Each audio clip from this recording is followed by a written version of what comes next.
5 देशों की ऐतिहासिक यात्रा में जब भारत आगे बढ़ रहा था, तब शायद ही किसी को यह अंदेशा था कि वह सीधे सफेद सोने तक पहुंच जाएगा। चीन से लेकर अमेरिका तक किसी ने कल्पना नहीं की थी कि भारत अर्जेंटीना की धरती पर जाकर ऐसा कारनामा करने वाला है जो 57 वर्षों के रिकॉर्ड को तोड़ देगा। यह वही मिशन था जिसने चीनी सत्ता को हिला डाला और तकनीकी दबदबे की दीवारें चटकने लगी। आखिर कैसे भारत ने हजारों किलोमीटर दूर जाकर इसरो की रॉकेट और डीआरडीओ की मिसाइलों के लिए इतना बड़ा खजाना ढूंढ निकाला, जिससे राष्ट्रपति शी जिनपिंग भी बेचैन हो उठे। अर्जेंटीना की 5 विशाल लिथियम खदानों पर भारत का नियंत्रण क्या सिर्फ एक सौदा है या चीन पर सीधा आघात?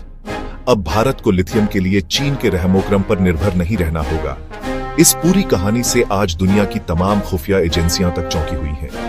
क्या वाकई भारत ने उस लिथियम त्रिकोण में अपनी पैठ बना ली है जहां से चीन पूरी दुनिया की तकनीक की नब्ज दबाए बैठा था? जब प्रधानमंत्री मोदी ने ब्राजील में होने वाली ब्रिक्स सम्मेलन से पहले कई देशों का दौरा घोषित किया था, तब शायद ही किसी को अंदाजा था कि घाना, अर्जेंटीना और ब्राजील की यात्रा एक नई वैश्विक स्क्रिप्ट लिखने जा रही है। लेकिन जैसे ही ये यात्राएं पूरी हुई, चीन ही नहीं, अमेरिका तक हैरान रह गया। भारत ने वह खजाना हासिल कर लिया था जिससे चीन आज तक दुनिया को आंखें दिखाता आया है। यह कहानी है उस सफेद सोने की जिसे दुनिया लिथियम कहती है, वह धातु जो आज के युग में तेल से भी कीमती मानी जा रही है। मोबाइल फोन, लैपटॉप से लेकर भविष्य की इलेक्ट्रिक गाड़ियों तक सबकी धड़कन लिथियम है, और अब तक इस धड़कन पर चीन का शिकंजा था। लेकिन भारत ने एक ऐसा मास्टर स्ट्रोक चला है कि बीजिंग की नींव तक हिल गई है।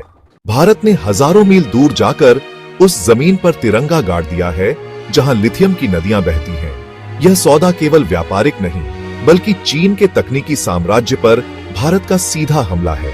और यही है इस स्क्रिप्ट का सबसे रोमांचक मोड़। तो जुड़िए हमारे साथ इस कहानी के हर मोड़ पर, और कमेंट में जरूर बताइए कि इस पर आपका क्या नजरिया है। यह कहानी शुरू होती है प्रधानमंत्री नरेंद्र मोदी की 5 देशों की विदेश यात्रा से, लेकिन इसका सबसे बड़ा धमाका अर्जेंटीना में हुआ। प्रधानमंत्री मोदी और राष्ट्रपति जेवियर माइली की मुलाकात सिर्फ औपचारिक नहीं थी। यह 57 वर्षों बाद भारत अर्जेंटीना के संबंधों का सबसे निर्णायक क्षण था। इतनी लंबी खामोशी के बाद भारत का अर्जेंटीना दौरा कोई संयोग नहीं था, बल्कि एक महीन और रणनीतिक योजना का हिस्सा था। उस सफेद सोने की तलाश जिसे हम लिथियम के नाम से जानते हैं, यह वही तत्व है जो आज के युग की ऊर्जा और तकनीकी क्रांति का इंजन है।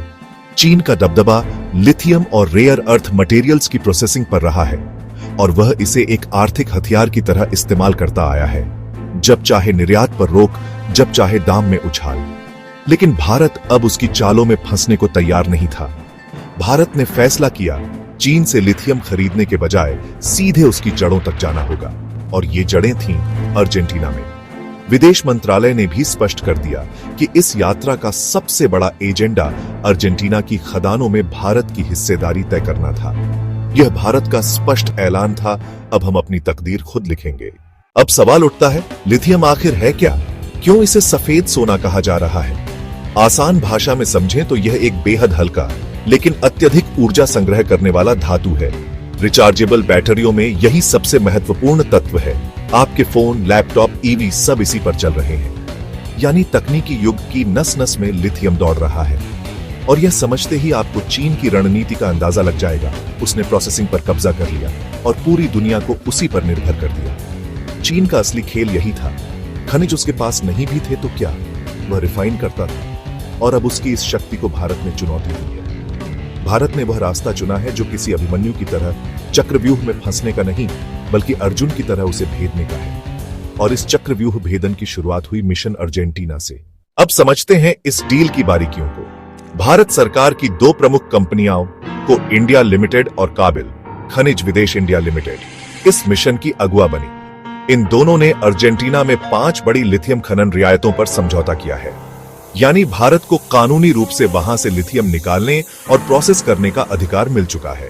यह केवल सरकारी प्रयास नहीं था, भारत की 2 निजी कंपनियां भी इस मिशन में कूद चुकी हैं, ग्रीनको और दुबई स्थित वर्ल्ड मेटल अलॉयज। यह दिखाता है कि यह लड़ाई केवल कूटनीतिक नहीं, बल्कि राष्ट्रीय मिशन बन चुकी है। अब नजर डालते हैं उस इलाके पर जिसे लिथियम त्रिकोण कहते हैं, अर्जेंटीना, चिली और बोलीविया। दुनिया का 60% लिथियम इसी त्रिकोण में है।